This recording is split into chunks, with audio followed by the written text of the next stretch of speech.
Namaste and welcome to Satsang tonight.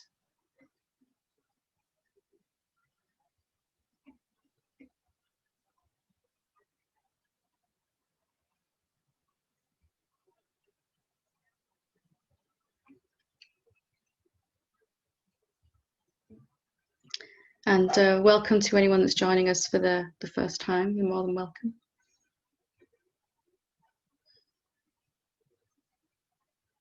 So in my own journey and my own awakening, I was always looking for that shortcut. I was looking for the fastest way to get out of suffering and to stop suffering permanently. I was always kind of looking for the cheat, the quick way out, the sort of the lazy way. And tonight is really one thing I want to talk about, that if we put our attention on the most important thing, then and we hold it there long enough, then we're going to get some quite amazing results fairly quickly.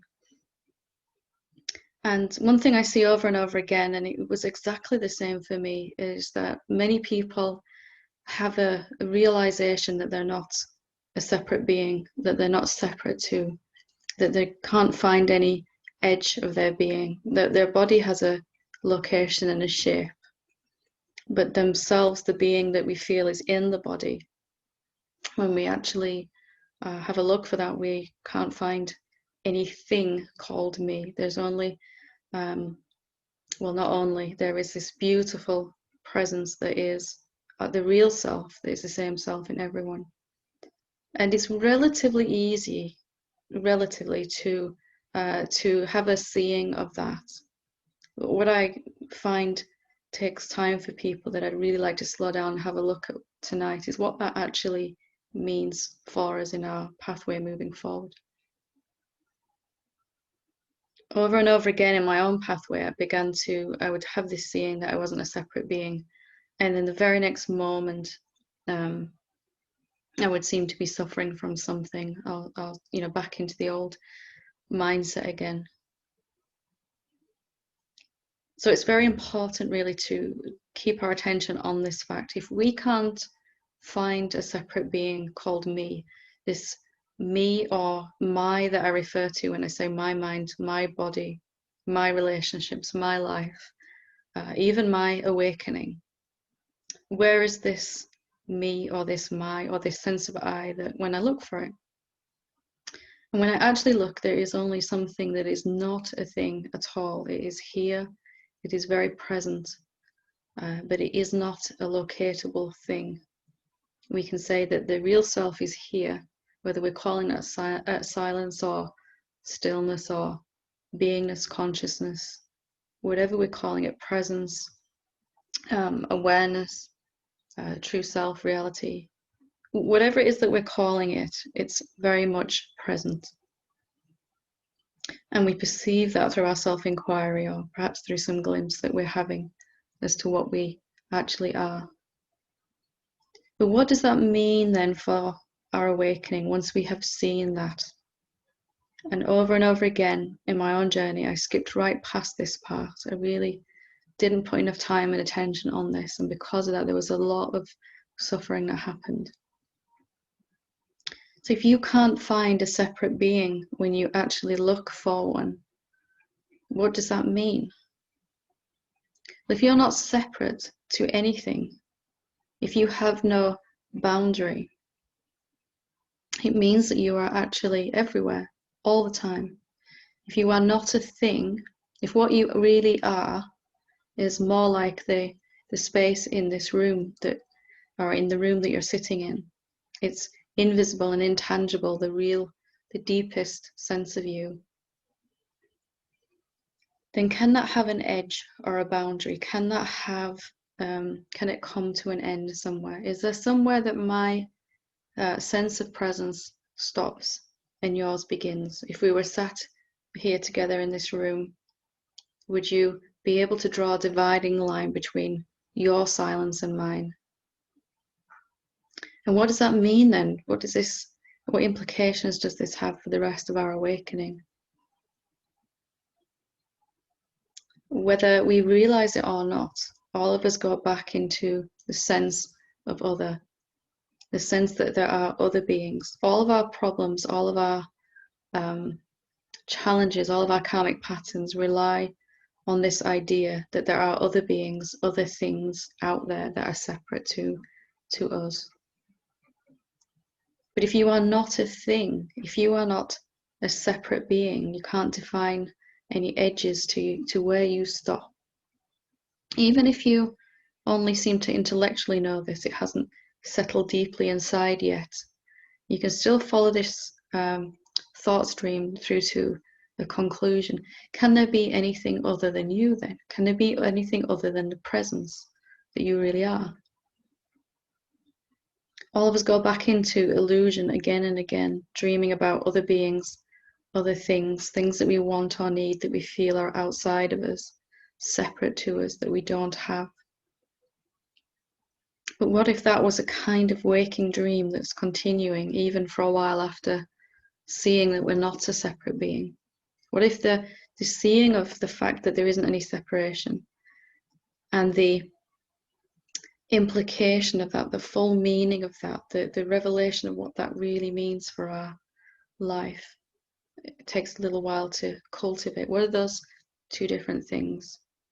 It serves us then to really put some attention on this, because it's the core illusion that I am only here, that I am this being here, and that everything else that I perceive, I mean everything, is separate to and outside of me. That's the core illusion, based on this idea that I am a separate being. And if you're having this yo-yo experience between some deep seeing, some deep state of peace, your meditation, and then when you start to go back into your world, your life, your relationships, your career, there's this friction that keeps happening. It's because we're going back into this old mindset, this idea that there is other than me. When fully allowed to permeate your entire consciousness, when you've seen enough the fact that you're not really a separate being at all, and it's going to have to hit you at some point that neither is anyone else.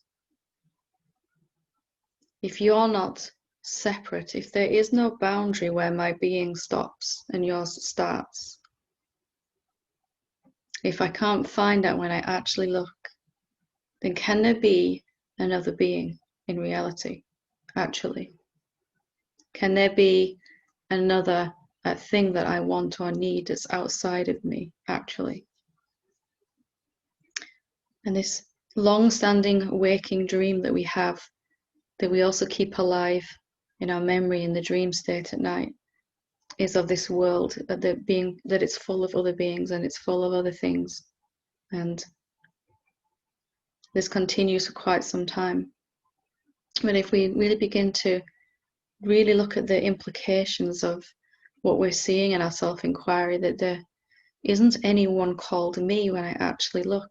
There is something that feels like I, but it's more like a space-like diffuse presence that I can't find in any particular location. It doesn't have a location. It isn't a thing. It really isn't a someone, actually, when I look. There is a body, there are thoughts, there are emotions, but this being that they belong to, when I say me or my, can't actually find it. And as shocking as that is, we have to eventually let the full implication of that begin to permeate our awareness, to begin to allow us to understand what that really means. And when we allow that in fully, we'll find a deep and profound sense of peace waiting. Can you really keep believing in other beings that are separate to us, other things that are separate to us? If you can't find your own separation when you look, is there really any distance or difference between the body that's talking right now and the body that's listening right now? Is that really how it is in reality? How far does your insubstantial beingness extend in all directions from you? And where would it stop? How would it stop if it's not a thing? Only a thing or an object can have edges, boundaries, a size and a shape. So it serves us to really take another look at what it means that you aren't a separate being, that you're not an object. Have you allowed the fullness of that realization to hit you completely? You are not an object. You are not a phenomena. You are subjectivity itself, that which is insubstantial but intelligent, pure sentience itself, looking from no location in particular. And if you're not a thing, then is anyone else either? Very, very quickly, as we begin to investigate like this, we're going to find that everything is quite different to what we thought it was. We're going to find it harder and harder to continue this waking dream. And less will our life be sectioned off into this deepening seeing that I am not a separate being in my spirituality, and then the rest of my life where I'm still perceiving other beings that I'm interacting with. Yes, there are other bodies, but are they really other beings? It's like trying to take the space in this room and divide it into sections. It's like trying to take the air and trying to put it into sections. Only something that has a form can be separate to something else by its very essence. That which is formless and present here must be present everywhere all the time. The same one being experiencing itself through many bodies, in each human body believing the thought that it's separate to everything else, but never actually so. Have you allowed the fullness of your inquiry, the work that you've been doing, to really hit you? Have you been interested in what that means for you now? And of course we all are. I'm just trying to shortcut here to show you a shortcut. Because you can go on trying to sort out problems forever with other beings and other things. They go on forever, don't they? They never seem to reach an end. And when you sort out one problem, there are at least 5 more waiting. But what problem remains for you as the formless reality, as the self, as the noumenon, as the awareness, as the silence? Where does silence stop for you and start for another being? Is there really such a thing? Can you divide something that's formless? How would you divide it? Could you slice it? Could you cut it? Or do those things not apply? How far do you reach then in all directions? And could you ever come to a stop? So why does this dream continue if it's not true? It's because we simply haven't allowed perhaps the fullness of this seeing to really sink into our hearts, to really grasp what it means to be formless. If we continue, if we have a deep seeing in our inquiry or in satsang, or just out of the blue some seeing comes that you're not at all what you thought you were, you're something so much more wonderful. But then we go back to putting our attention on thoughts and emotions and experiences only. There is going to seem forever to be this world of separate beings, this other, everything is other than you, seems other than you, feels other than you, when our attention is on thoughts and emotions and experiences. And that will continue forever. The illusion is infinite if our attention stays on the phenomena, the coming and goingness of our thoughts and emotions and all of that. There is nothing wrong with that. If you're ready to come out of it, then it has to be that our attention stays on what it means to be not a separate being. What does it mean if you're not separate? If you can't find yourself as a thing that you can say, yes, I'm here, as in this location. Your body is in a location, but what about you? It may feel like you're only here, but if you really investigate only in one location, you'll find that you don't know where you are in reality. Can something that is insubstantial, intangible, and yet very, very real, can that have a location like a body does? Can it have a location like a thought does? Where are you now then in the light of this seeing? Can you still say where you are? Can you still say you're only here? Is it not possible that you are the one also speaking these words right now? And everyone else listening?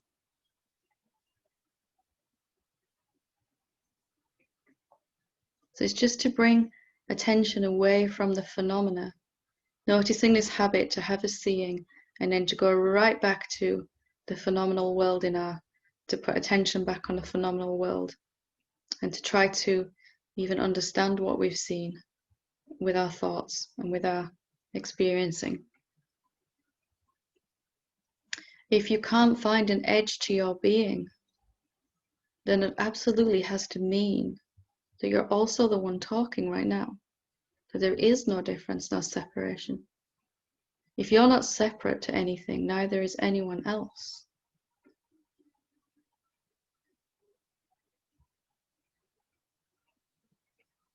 Have you let that hit you yet? Fully? Have you really let that hit you? What that really means? Could you investigate it a little bit more? Can you notice the tendency to go back to our problems with other? All of our problems involve other beings, other things, other states of consciousness we'd like to get to. Even a deepening of our awakening, we're treating as other than what's here right now, separate to, something I can get to or become, but I'm not as yet, is what we're saying.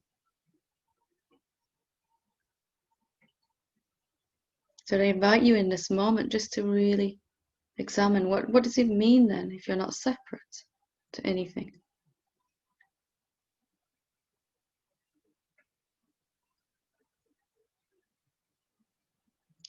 And this will bring an absolute silence into your being. What keeps our mind thinking, what fuels the thought stream, is the idea that there is something other than you to think about.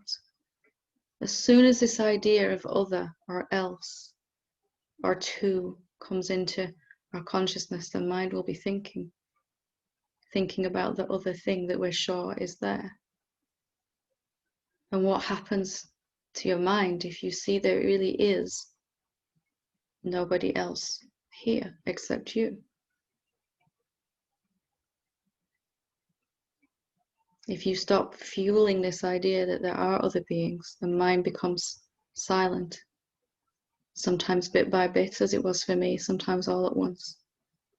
And there is a profound peace and silence that's always been here but hasn't been fully recognized, perhaps.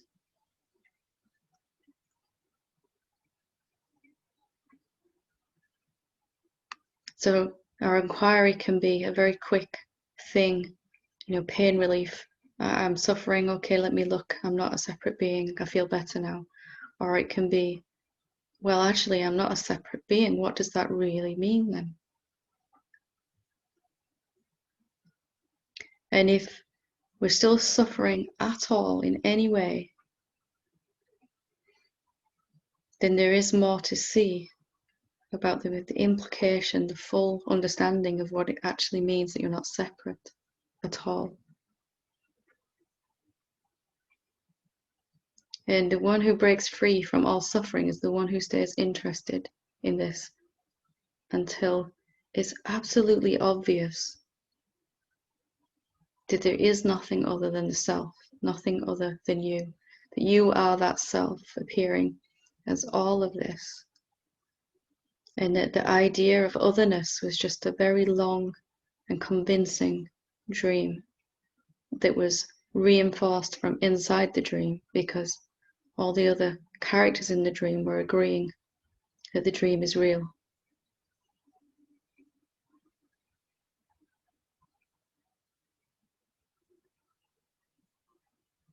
So don't skip right past the most important thing. Don't skip past the thing, the doorway to freedom, the absolute understanding what it means to be not separate from anything. It means there is only the one thing, the one being that's the supreme self that is appearing as all of this, including you and me, and also including the sense of you and me. There is absolutely nothing that you can experience as a human being that is going to compare with the joy and the peace and the love that comes from this understanding. And if you're not feeling those things, it's only because this hasn't been digested fully. And I would urge you to look again. What does it mean? First, to prove to yourself that you can't find a separate being when you look. And if you need help with that, then do ask. But once you've seen it a few times, to really get interested in what does that mean then? Don't let it be a halfway thing where it gives you temporary relief from suffering, but it comes back again. It really isn't that hard or that difficult to realize this fully and be free permanently. No matter how many more bodies come and go, still free. Never again being able to believe in illusion or delusion. So we just need to stay interested long enough.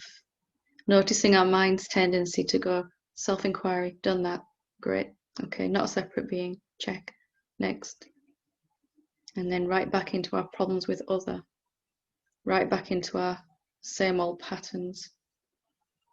Where does that leave your karmic patterns now if you're not a separate being? Do you even have any karmic patterns if you're not a separate being? Is there anything left to transcend if you're not a separate being or let go of? Or anything else to become or change into, or all of that? What's left for you to do if you are the one being already? And why isn't peace available right now in this moment with that seeing? It's only our loyalty to go back to the old way, to not just slow down enough to just see what this really, really means. If I was to give you a big pile of dirt and said, you know, right in the middle of this is a gold nugget, and you can keep it if you're willing to, you know, dig it out, you can have that. Then, you know, we'd be digging out this gold and we'd be valuing it. But we've actually, most of us got this nugget in our hands already. We've already dug it out. And yet we're still looking, we're still going back to this same old problem. Even while we've got this thing in our hand, we aren't recognizing how significant it is. Because this tendency to kind of fall back asleep again. And I totally get it. I totally remember just the falling back asleep. You know, the alarm goes off in the morning and you hit the snooze button and you just don't want to get out of bed yet. I can completely get that. But if your waking dream has become painful enough, then this is the exit door straight out. What does it actually mean if I'm not separate? And is there more to see about that? And do my problems survive this seeing? Do my karmic patterns survive this deepening understanding and realization of the fact that there isn't any separation, really.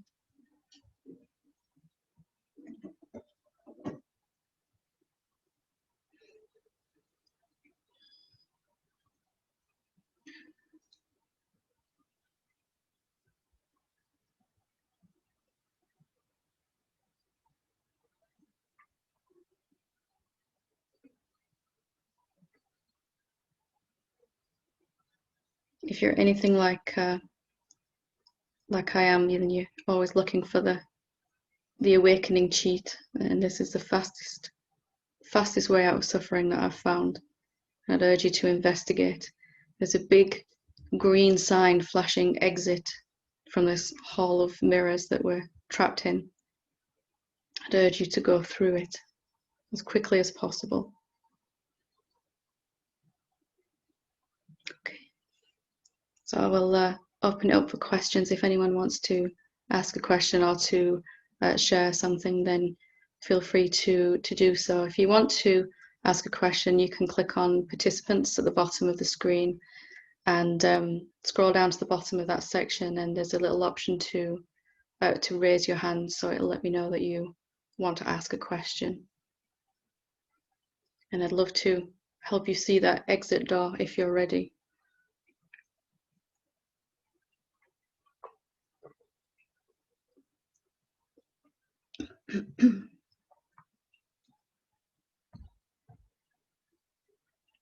Okay, we'll go with Kate. When you're ready, Kate. Hi. Hi. Well, I don't know. I just want to see the exit door. So,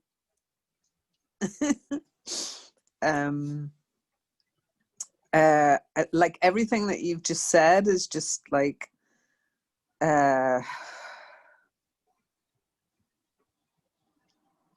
I don't know. There's something here that thinks I'm missing it, that I'm not getting it.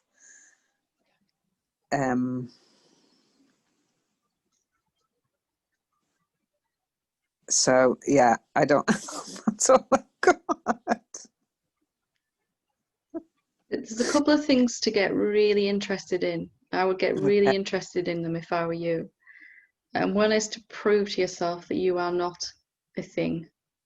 You know, that you are formless in nature. Your body is an object, a thing, you know, but that you are not. And then I would get really interested in, okay, well, where am I then? Where do I stop if I'm not a thing? Because even when we've seen that, we kind of still tend to treat the formlessness like a something.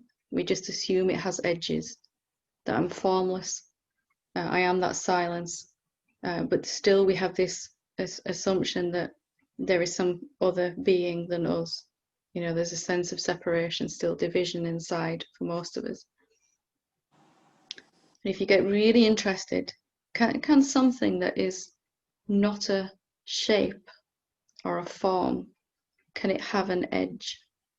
Can it come to an end? How far?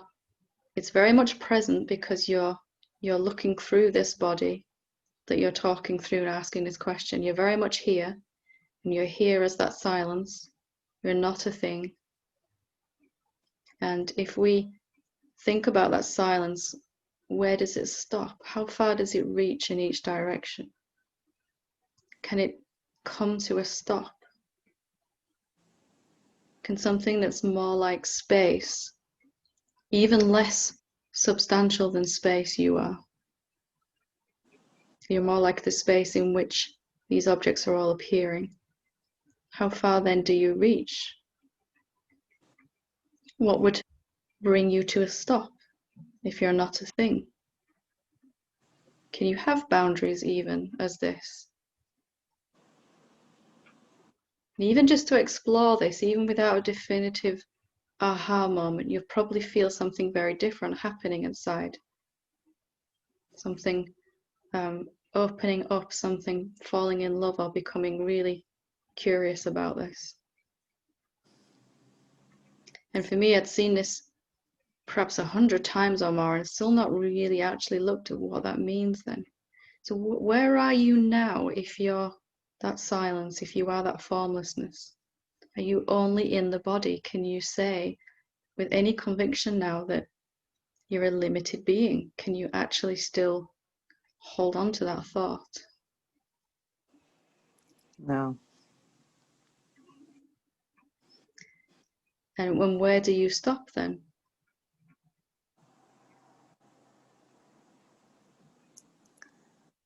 Well, I don't. But it feels so ordinary. It It feels will like, do. yeah, That's why we overlook it, right? We go right yeah, past it because it's just, oh yeah, seen that, okay. I'm not saying you're being flippant with it, but we just, because it feels ordinary, we're looking for something extraordinary. But yeah, the exit door looks extraordinarily normal. It looks, okay, yeah, well, what's the big deal about that then, you know? But keep looking just for another minute or so with me if you want to, and just, what does that mean then? If you don't come to an end ever, if you don't stop anywhere, is there anything other than you? Can there be anything else? If you asked what each other being is, if you asked what I was, you would find this same formless presence. yeah. There is nothing else. There is nothing else. What a profound statement that is.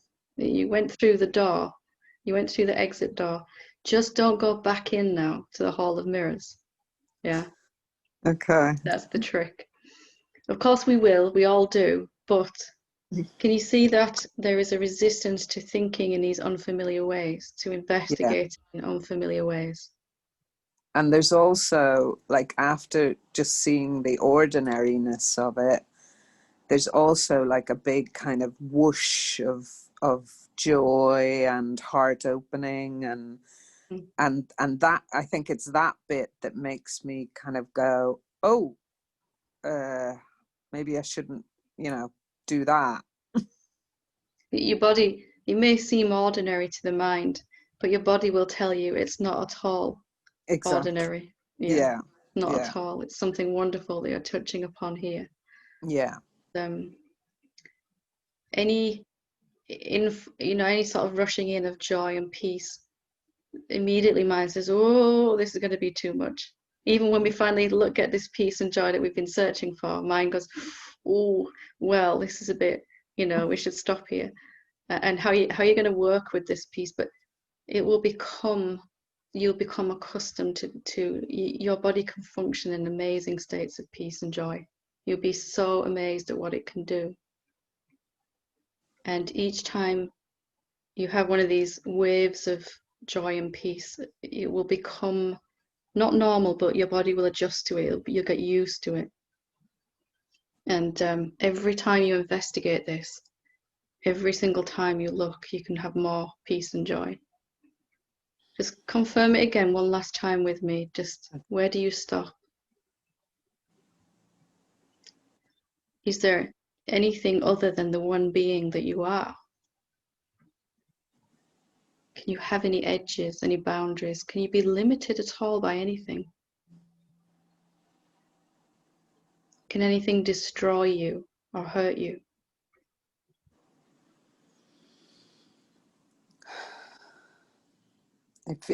Like, the thoughts that are coming in are, this is all very well, doing it here, but yeah, that there will be an end to it somewhere. See if you can find out. So okay, then we'll whatever my mind presented me with when I got to this point. All right, then. Well, let's actually have a look. Let's see if that happens. Let's see if I find an end. Let's see if this every awareness that I am disappears. Let's see if it is overwhelming, like mine says it's going to be. Let's see if I can actually function like this, like mine says, or not. Let's see if I lose it. Let's see if I forget it. Let's see if some emotion can overwhelm it or make it disappear. Let's really see whatever mind says now. You can say, okay, well, let's have a look at that. It only kind of stings the mind when you don't listen to what it says, when you kind of push it because you don't want it to ruin what you're finding, to disturb. You say, Yeah. okay, well, let's have a look at what you're saying. Let's see if we can prove it to be true or not. And each thing that mind brings to you, you can use to deepen your seeing. Yeah. Yeah, And it that's really becomes helpful. a help then rather than a hindrance, Yeah. finally.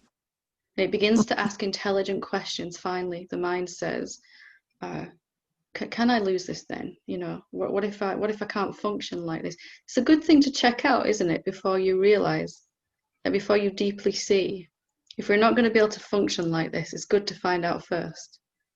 But, you know, even while we're talking and there's this joy and peace, you're still talking, you're still thinking, you're still looking, your heart hasn't stopped beating, you haven't accidentally dropped the body, have you? It's still No. fine, you know?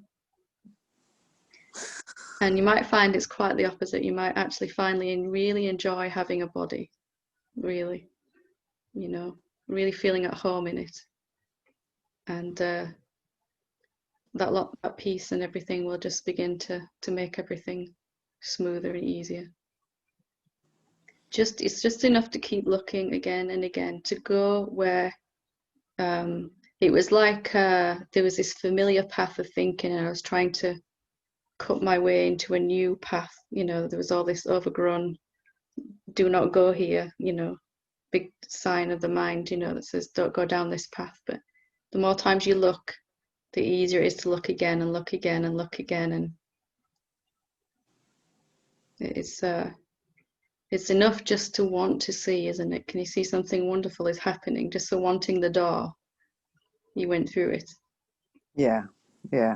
And it's so not me, like not the the Personal person. me. Yeah. Yeah. It's like, It's also that too, though, isn't it? You yeah. still have all your likes and dislikes and your Yeah. preferences, and you still prefer this and that, and you're still you in that way also. You're just getting an Yeah. upgrade to you also, an extra add-on. Yeah, lovely. Thank you. Keep looking and looking. Yeah, Yeah. good. Thank you for sharing that. I'm sure it's helped everyone as well. Thank you. Okay, Sergio. Oh, hi, good evening, Ellen. Hi, how you doing? I'm very well, thank you. I have a sharing, but first I would like to thank you for this wonderful direct teaching that you have all along all my years that I have been looking to get awake and finally happened. And I'm very grateful. Um, so I just want to tell anyone who listens to this to keep listening to your teachings because it will happen in a fast track. I was So never very patient, I didn't want to hear it would take years or lifetimes. I want it now. Why can't we have it now? Yeah, lovely. yeah. So thank you so much. I invite really everyone to be in your teaching because it will just happen right away, in a blinking of an eye. It shouldn't really be that hard though, should it? And it shouldn't take that long if it's what you already are. It just needs a clearer seeing for all of us, that's all. It's not about more work or worthiness or any of that stuff, is it? No, it's just, well, have I really seen myself actually? Have I really looked properly? Could I look again? Could I see more? And then, okay, what does that mean? Like we've been talking about in this Satsang, what does that mean then? Yeah, lovely. Thank you for sharing that. Appreciate it. And I'm glad it's been helpful. Very much, really. Thank you. Thank you. Okay. Diane?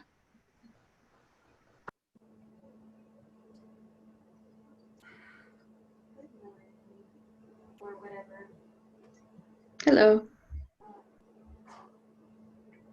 So it's not even the end. And I'm having trouble hearing you, Diane. Have you got are you,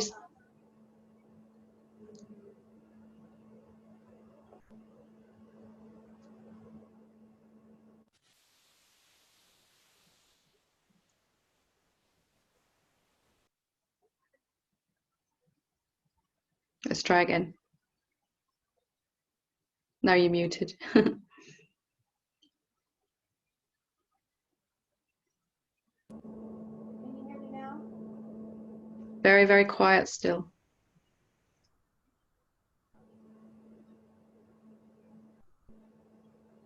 How's that? That's better?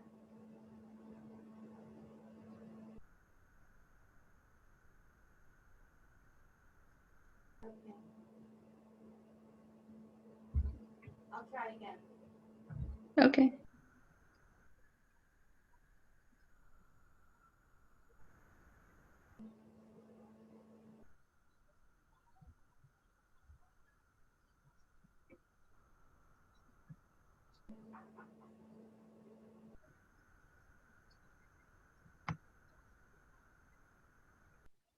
Can we do it the old-fashioned way without the headphones?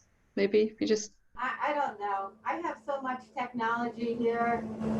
Oh, here we go. Carry on. I think we're Can you there. hear me now? Just about, yeah. Should be okay. Is that better? Yes. All right. Yay. I've got so much technology.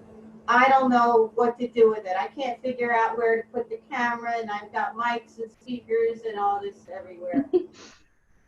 So I started out by saying it's not even the end of Satsang. Well, we don't know when the end is, and I already put my hand up. This is usually like, I wait. Okay, so I've been, the question that has presented itself for me to really inquire about is there really an obstacle to presence? And like,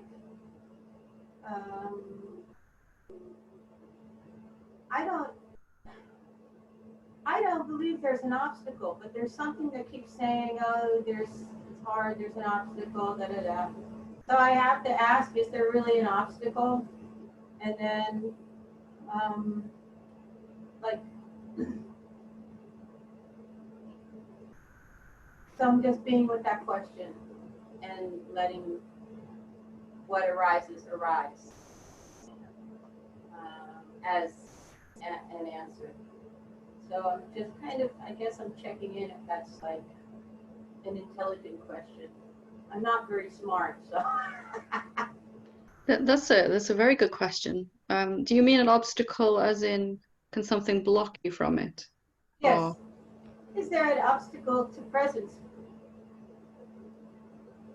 and what kind of answers are coming up? There are some insights coming from that, or? I think, well, I don't want to talk yet about it. I don't want to talk about Okay. answers yet. Yeah. Sometimes there was a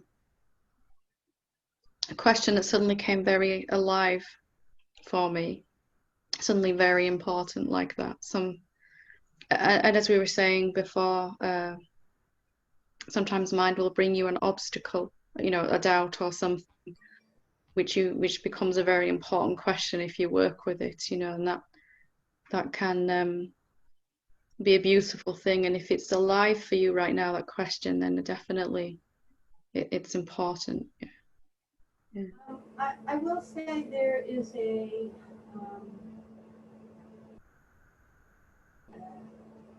don't know how to describe it except like a thinning, textural thinning of thinning like less thick.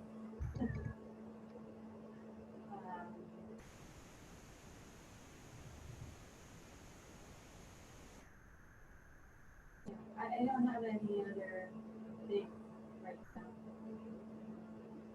I'm struggling to hear you now again. Sorry, could you speak up a little bit? Yes. I don't know what speaker is. I don't know what mic is happening. There's one on the camera. I hear you here, but I don't know if that's where you're hearing me from. You sound quite far away. I think there's no mic at all maybe at this point, but we'll wing it. Okay. We're getting through. I'm just going to say this is an answer. There's an apparent obstacle here, but it's not a real obstacle. It's apparently you can't hear, but it doesn't make any less presence. So it became, for me at a certain point, it was really, I really realized that I've been treating the presence as an object, feeling that something could get in the way of it, get in front of it, or something could divert my attention from it, some thought or some emotion or something like that. But then as I saw deeper that it is that presence in which the thoughts are arising, that the very presence of a thought or an obstacle or any phenomena is evidence that this presence is there, you know, actually in the background. So that became very important for me to look at, and I definitely suggest going with that if it's important for you. Good. thank you. Look forward to hearing your insights on that. Thank you. Okay, we'll go to Sharon.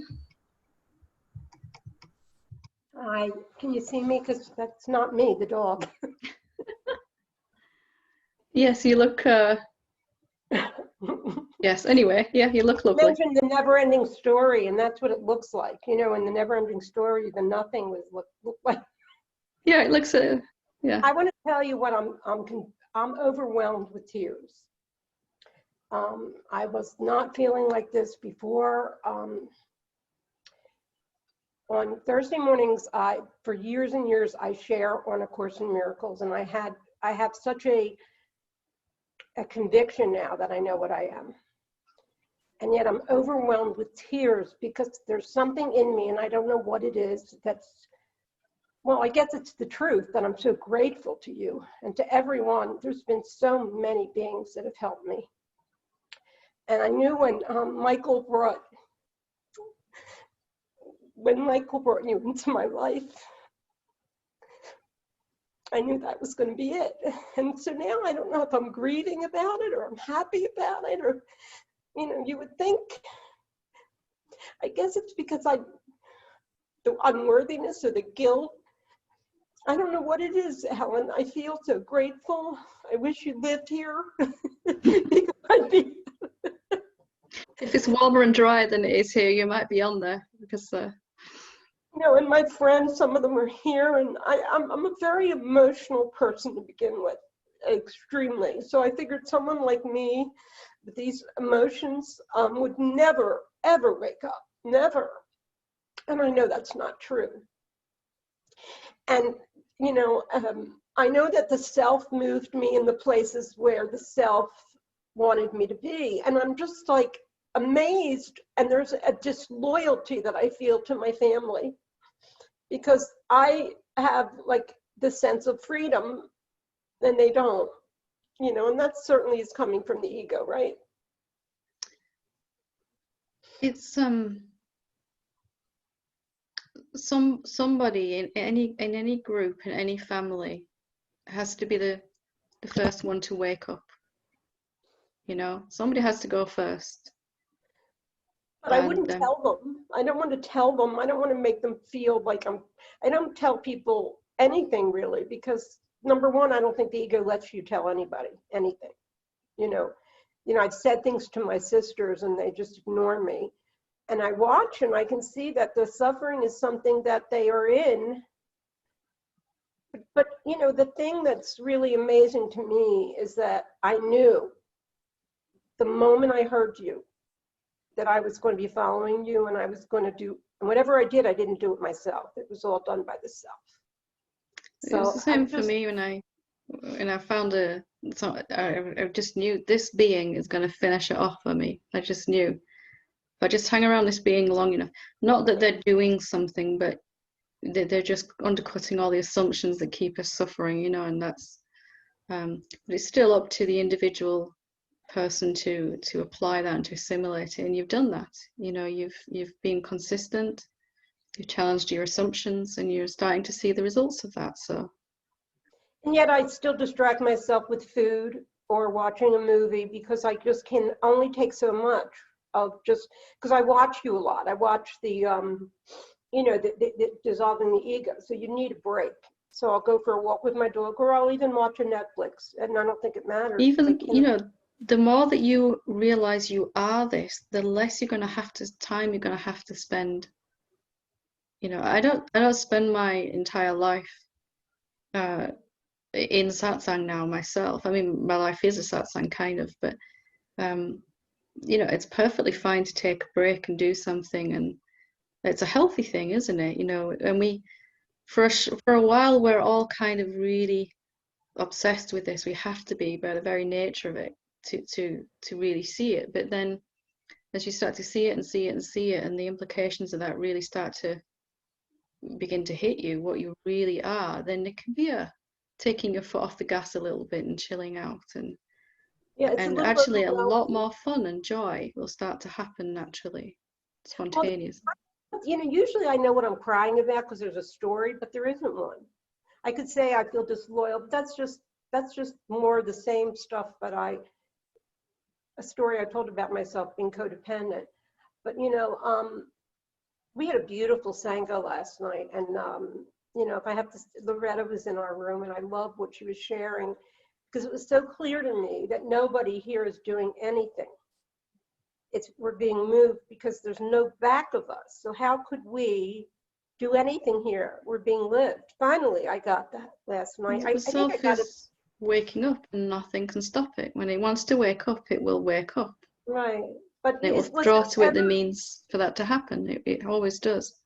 So did it feel for you ever overwhelming? Like that you just started crying and you didn't know why? Oh yeah. I spent days just crying, just overwhelming gratitude for, and just there is gratitude here. Yes, there's there even once the seeing had deepened, there was still a little sense of unworthiness of like, how much have I been given, and right. You know, wow, how amazingly lucky I am, and still sometimes that kind of just hits me. And I was crying in a session this morning out of joy because of the love and the you know, all of that. It's every now and again, it just, if you think about it too much, it becomes you know, overwhelming in a good way. There'll be tears of joy, and there's been enough tears of sadness. Let's have some tears of joy. Well, maybe there could be joy. Yeah. I mean, look, you know, years and years ago when I was young, I heard of Nirvana and I said, oh, that would never be me. I'm too nuts. You know, no, I don't have that right now. What I have is just the presence, and it's just so strong. I don't have to access it. It just is. And the body is not as, I don't have as much attention on it. It's not even as important. So I'm excited about Saturday. I'm excited about Sunday, and I'm always excited to see this beautiful group of people that I do call my family, because this is a big thing for us, you know, because we all are one. So that's all I have to share, but it's just this immense gratitude, and just, I guess for someone who never was confident, I'm quite confident, but from the moment I saw you, I knew. So that I just said to Michael, I said, game over. Yeah. And it's that's probably just another side thing, that the tears might be about relief. You know, for me, there was just an enormous sense of relief at stopping suffering finally, and recognizing I was kind of too far gone to go back again this time, too far into it, to the seeing had gone too deep to fall asleep again, you know, and that brought a lot of tears of relief, you know, like I was just feeling safe and home, and you know, all of that there was a lot of tears, and that might be why they're coming as well, you know, and that for you, I mean, and it's okay, isn't it? We've all felt so unsafe and so unworthy and so unloved and unlovable for so long, that when we finally realize that that's not true, I mean, like a deep knowing, these things just come out of tissues. They're just, I'm not going to get carried away here. It's not as deep. I mean, it's deep, but it's not, you know, but I don't know what it is, but I can say, does my dog, does he have like any, he doesn't have that consciousness, right? He just doesn't know, because he's a being too. I mean. It's the same self, but the self is limited in its expression by the form. You know, it's not going to be able to reflect upon itself. It's conscious of its existence as a dog, but it can't ask the question, where did I come from? You know, and it's the same self in a rock, but a rock is not going to be able to say, to know that it exists. It's just, you know, insentient, but it's the same self. Well, where do we go? When there was a time when I was upset that, you know, my mom had died and she never knew this, because she and I had a, you know, tumultuous relationship, and you said she knows it now. Is she here in this?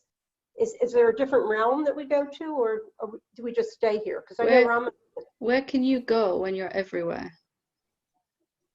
Oh, so it doesn't really matter, right? Just because the body has disappeared doesn't mean anything has happened to you. Right. Okay, that really is beautiful. Thank you so much. And thank you all for, every time I listen to every one of you, I get something. Thank you. I love you all. I love you, Thank Helen. you for sharing. Love you too. Okay, last but not least is Claire.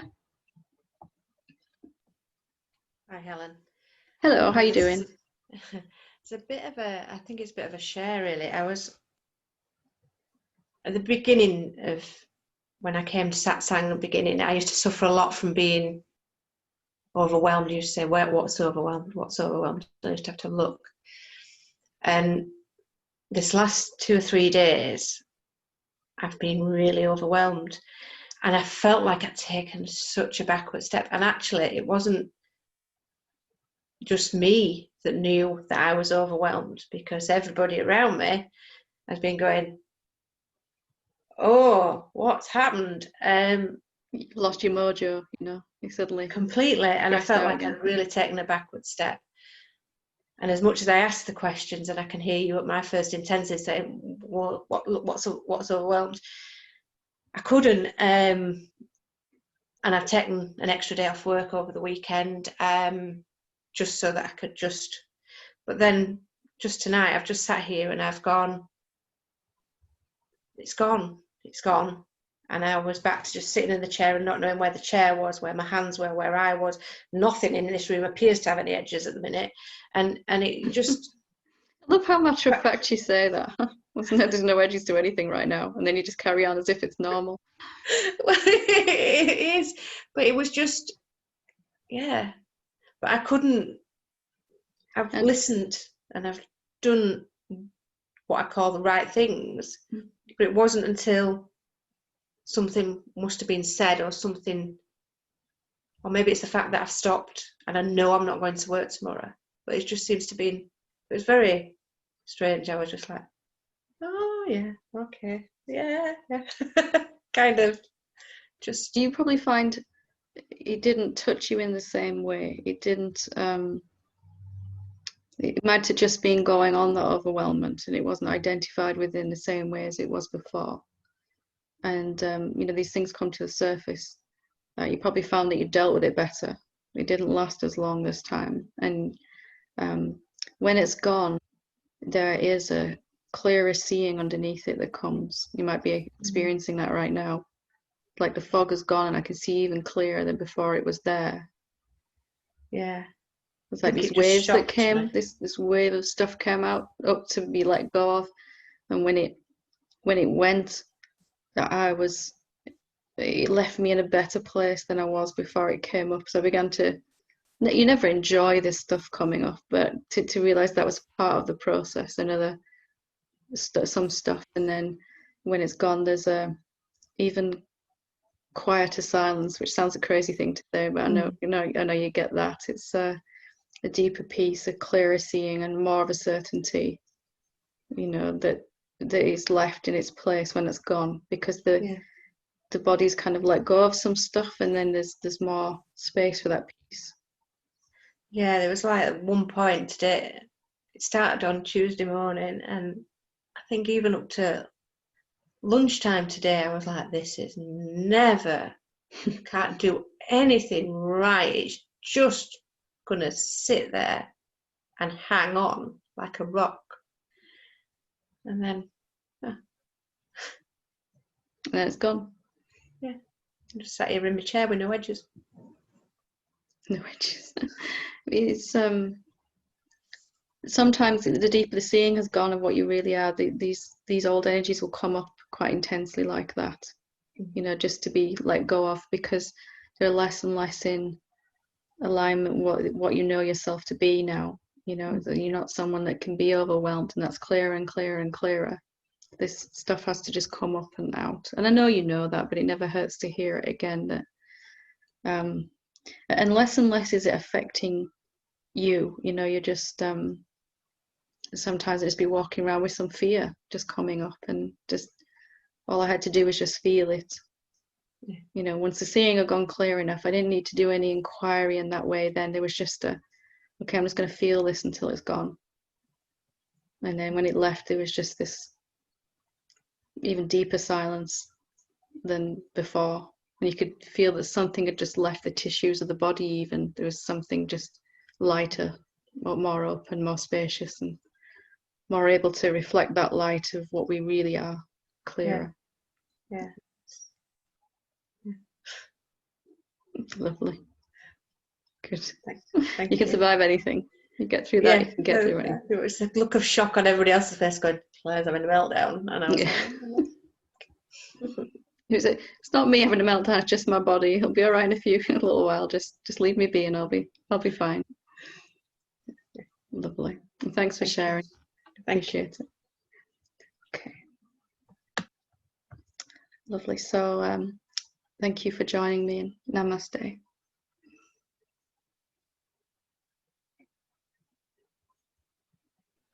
Namaste.